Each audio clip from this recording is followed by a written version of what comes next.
So today's more of a curry sampler slash eat as much curry as you possibly can sort of day. And we're gonna start in this little alley here at Curry Bundy. This is kind of crazy. I came at 3 o'clock in the afternoon because I figured that's between lunchtime and dinner time. Lying out the door right now. This place must be good. All right, apparently there's 32 people in front of me. 32. It's 3 o'clock in the afternoon. I thought I was being smart. Got the menu, and supposedly beef curry is the best, and you can choose the flavor from spicy to sweet. So here's who gave me the suggestion for the beef curry. This is the most adorable little girl I've met in Japan so far. So, hi. My name is Yukiha. And you told me the beef curry is awesome. Mm-hmm. And you're as excited to eat this as I am. Yeah. The first time. I'm excited to eat the curry. Me too. This is gonna be awesome. We're food buddies now. Waited for about an hour, finally got in, and smells so good. I got the spicy curry, then I got a sweet curry because I wanted to try both. And the spicy curry, oh, it is thick. A couple massive chunks of beef in here, and it's serving the curry in like half a genie lamb. And I just pour this all over my rice.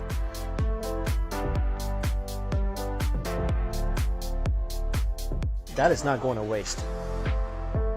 Ah, first bite of curry in Japan after a long time. I'm actually getting nervous. Ooh. Whoa. I don't speak a lot of Japanese, but I know this is oishi. The flavor is really interesting because at first bite, I thought they gave me the wrong order because I thought they gave me the sweet curry for my beef, but no, It's a little sweet, and then all of a sudden, the curry starts stabbing my tongue. It is so thick and creamy, and there's just tons of spices in here. Oh, the rice is amazing too. It's like every grain of rice is wearing a delicious, silky kimono of sauce. The texture of this curry is unbelievable. And I haven't even invited beef to the party yet.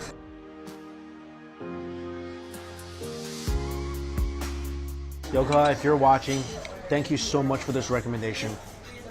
I love it, man. I asked for the spiciest version, which I think if you guys like spice, get that. And I almost wish it's raining and thunderstorming outside because it's perfect cold weather. I gotta get to the second bowl of curry because it's just sitting here. This is the sweet mixed curry. So I see some shrimp in here, some mushrooms, I guess some chicken pork, just a bunch of mixed veggies and meat. And they put butter on the rice as well here. I never had just pure sweet curry, but I want to try this.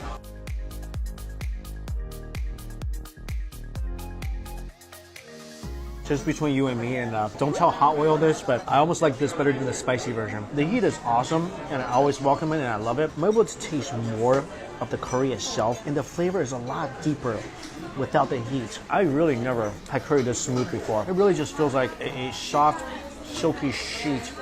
It's massaging my tongue. And really, like, the meat is great, but this is absolutely the star of the show. And their condiments, add little pickled veggies. I love the crunch that the pickled veggies provide, but really, you don't need to do much else to make this amazing.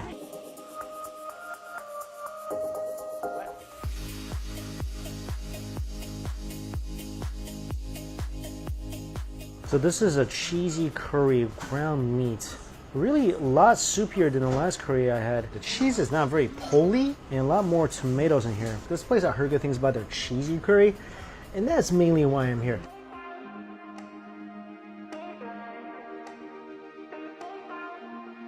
I have a couple thoughts on this. Hang on, a few more bites.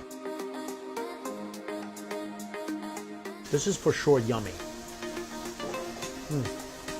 The cheese is not of the highest quality, but I actually like what he did with the blowtorch. You can taste a little bit of that charred flavor. This is a very, very delicious, down-to-earth type of curry. It's not silky and complex like what I just had before. It's very simple and rustic. Not very spicy, even though I asked for very, very spicy. Mainly, I think this curry is good for what you're paying. I mean, this is about $8, and you get a lot of food. A big plate of rice, pretty good sized curry, and because it's soupy, it goes really, really well with your rice. And kind of, in a way, reminds me of the Chinese tomatoes and eggs, except for there's no eggs in here.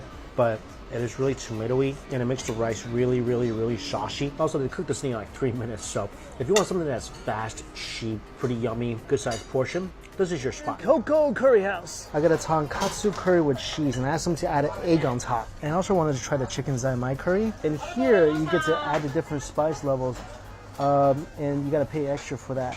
I didn't really know how much spice to add, so I pretty much got the spiciest.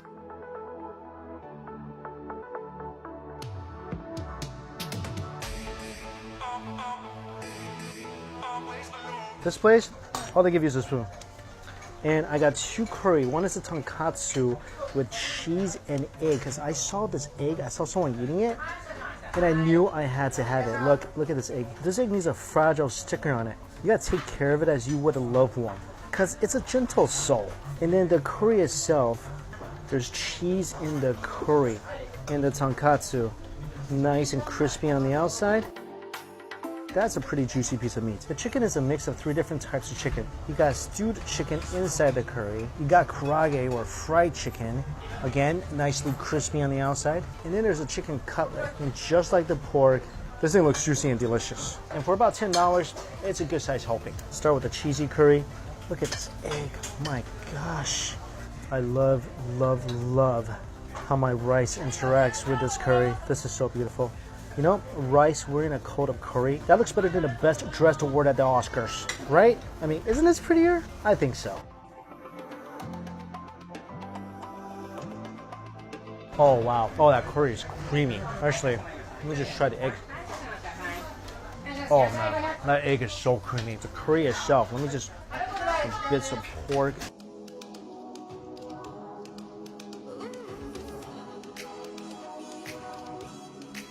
This is a great choice. Only thing is, I wish I got spicier. I asked for the spiciest, but I could do with some more heat. The cheese in the egg.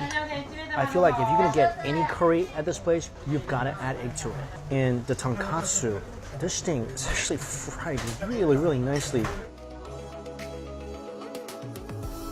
The texture is great as well because I like that slight little bit of crunch. That kind of breaks me out of the smooth, silky flavor of the cheese and egg for just a moment. The chicken version, let's put some little bits of stewed chicken and curry on top of the fried chicken piece.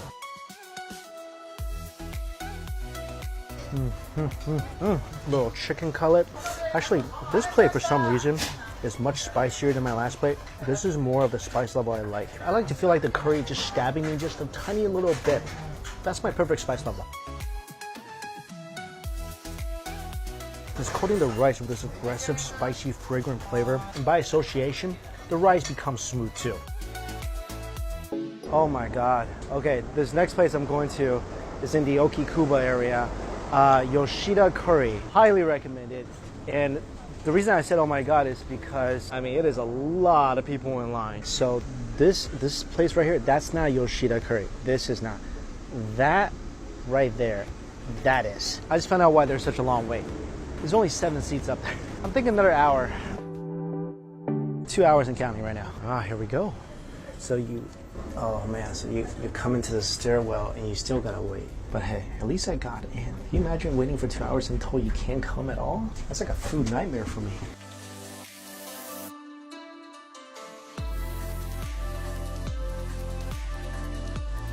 This might be the most glorious curry I've ever seen in my life. Egg on top. Ground meat, rice, huge piece of pork. This might be the most fragile piece of pork ever. Look at this, it's falling apart when I pinch it just slightly with the chopsticks. Cause when the daylight comes, we're just good friends. Baby, good friends, hanging on. When the daylight comes, we're just good friends, but like lovers on the weekend.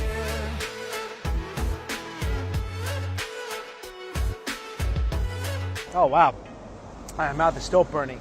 Couldn't really talk in there because it was one of those places that was so quiet. You're just supposed to go in, shut up, and get out. But that was by far the prettiest curry dish I think I've ever had. That beautiful golden egg sitting on top, especially when you broke it, that silky, yolky waterfall dripping over the meat and the rice is making its way, like almost carving out a delicious yolky river when it hits the curry. That was mesmerizing. You could have different selections. You could either do a spicy curry or a sweet one. I did a spicy one, and there were different add-on items that I wasn't really familiar with. So I got the pork and the egg. Luckily, I got that because I could kind of read the kanji and understood that it was an egg and a pork. I wanted it.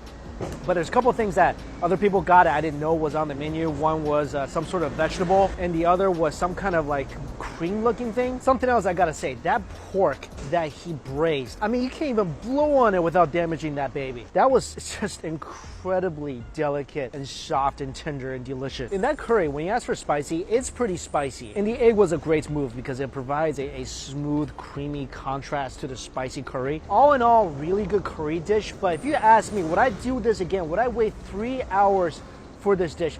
I would say no. I would have to say no. I mean, it was good, but not wait 3 hours for it good. Of course, that's just my own personal opinion. I don't feel like it was mind-blowing, life-changing type of curry that I was kind of expecting for this long of a wait. So out of the different curry places I went to, I think my number one is still Bundy. I mean, that curry was just the smoothest, creamiest, most flavorful curry I've had on this tour. And with the dipping potatoes and that nice baked apple at the end, that was just so incredibly satisfying. I think though, if you don't want to wait in any line, you just want to go in and have a really delicious plate of curry, Coco Curry is the way to go. And yeah, if you do want to come to Yoshida, you gotta get here probably before it opens, otherwise you might run the risk of not being able to get in. And eating curry in Japan, from the go-go curry I had last time to Coco to Bundy to Yoshida, I mean, it's just all a fantastic dining experience because it's way different than most of the curry dishes that I've ever had. So when you're traveling in Japan, definitely do not leave curry off your food list.